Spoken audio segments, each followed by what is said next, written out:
Good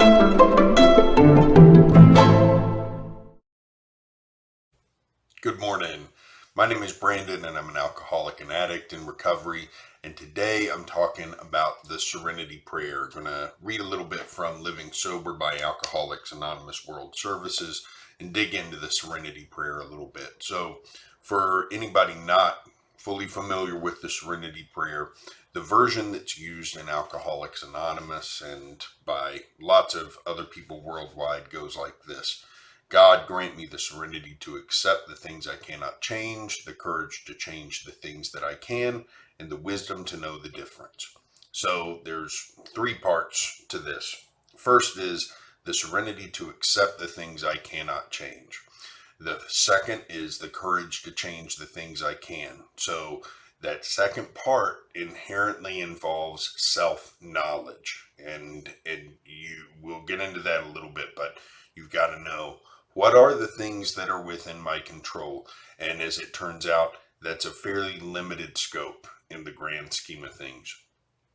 And then the wisdom to know the difference. And that's part of the biggest challenge that I've faced in my life, not just in addiction, not just in recovery, but in life in general, is understanding what I can actually change in the world and then being able to accept it as it is. So digging into this a little bit more, the book says, whether we see the Serenity Prayer as an actual prayer or just a fervent wish, it offers a simple prescription for a healthy emotional life. We've put one thing right at the head of the list among the things we cannot change, our alcoholism or addiction. No matter what we do, we know that tomorrow we won't suddenly be a non-alcoholic any more than we will be 10 years younger or 6 inches taller. We couldn't change our alcoholism, but we didn't say meekly, all right, I'm an alcoholic, guess I'll just have to drink myself to death. There was something we could change. We didn't have to be drunk alcoholics. We could become sober alcoholics. Yes, that did take courage, and we needed a flash of wisdom to see that it was possible, that we could change ourselves. So the Serenity Prayer is about understanding what is and isn't within our control, and then is a prescription for for the perspective to take on those things. When I was in my addiction, control was a huge part of who I was. I wanted to control every little aspect of my life, of the lives of people around me, of the lives of people at work. And indeed, some of this control was rewarded. Um, it led to some fairly good organizational skills and leadership skills that allowed me to excel at the work that I was doing. But the price that I paid was that I lost respect of people because I did not respect their autonomy as people. I wanted things done my way, and I wanted things done the way that I thought they should be. And any other way, I kind of pushed it aside.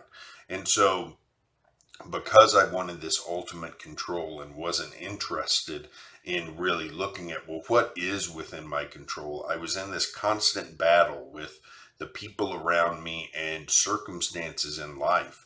And when things did not go the way I wanted, that caused me significant emotional strife. And I would constantly find myself in situations where I was under a lot of stress that was not brought on by the situation, but by my inability to accept it as it was and to look at what I could honestly do about it. And they give a great example of this here. They say, what here, the example is, what if you are in a situation where you hate your job? You hate your job, you can't stand it, you go every day, it's draining the life out of you. What do you do about it? So they say, by way of example, you might say, I hate this job. Do I have to stick with it or can I quit? So a little wisdom comes into play. If I do quit, the next few weeks or months may be rough, but if I have the guts to take it, to take that rough next few weeks or months, the courage to change, I think I'll wind up in a better spot. So you could say, okay, well, I am gonna quit. I'm gonna make a change, and I know it's gonna be tough for a few months, but I'm gonna tough it out and make the change that I can make to try to get in a better spot.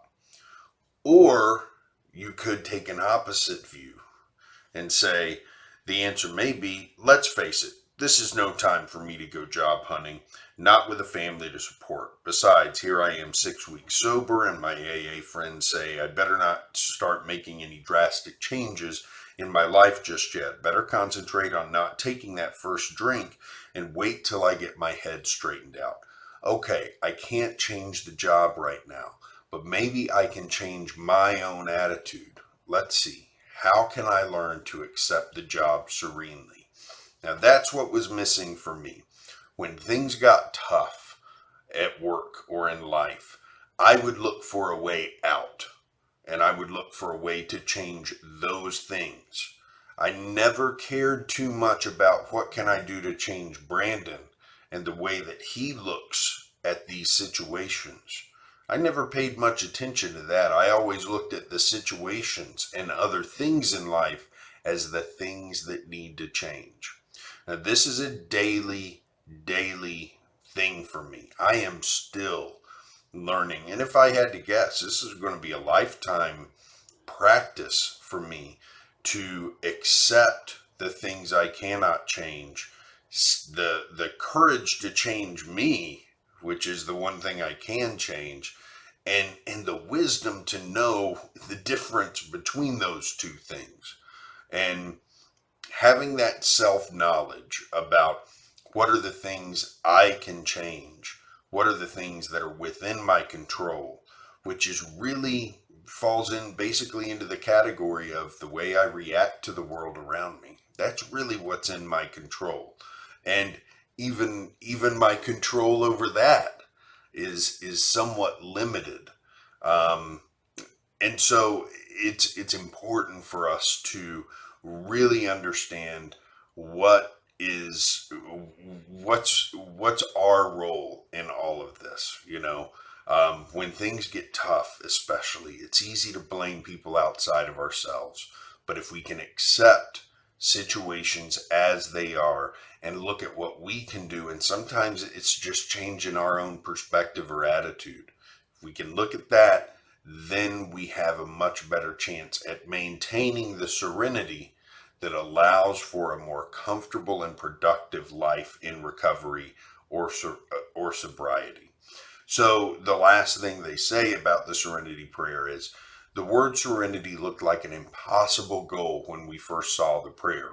In fact, serenity meant apathy, bitter resignation, or impassive resistance, impassive endurance.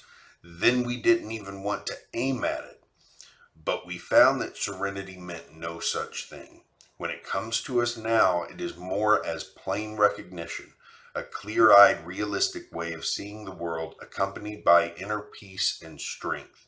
Serenity is like a gyroscope that lets us keep our balance no matter what turbulence swirls around us. And that is a state of mind worth aiming for. When I was in my addiction and still in my recovery, I find myself getting emotionally worked up at situations that are beyond my control. So my goal becomes to learn how to accept those situations and change the things that I can and maintain peace of mind throughout, rather than being pushed and pulled into different emotional states by the situations that are happening around me, which I have absolutely no control over. That's the serenity that I'm pushing towards, and that's the serenity that's described by the Serenity Prayer and part of the overall promises of the program of Alcoholics Anonymous. And I would argue part of the result of working any solid program of spiritual growth. So that's the Serenity Prayer, what it means to me, and kind of an outline of what it means, why it's so important in Alcoholics Anonymous.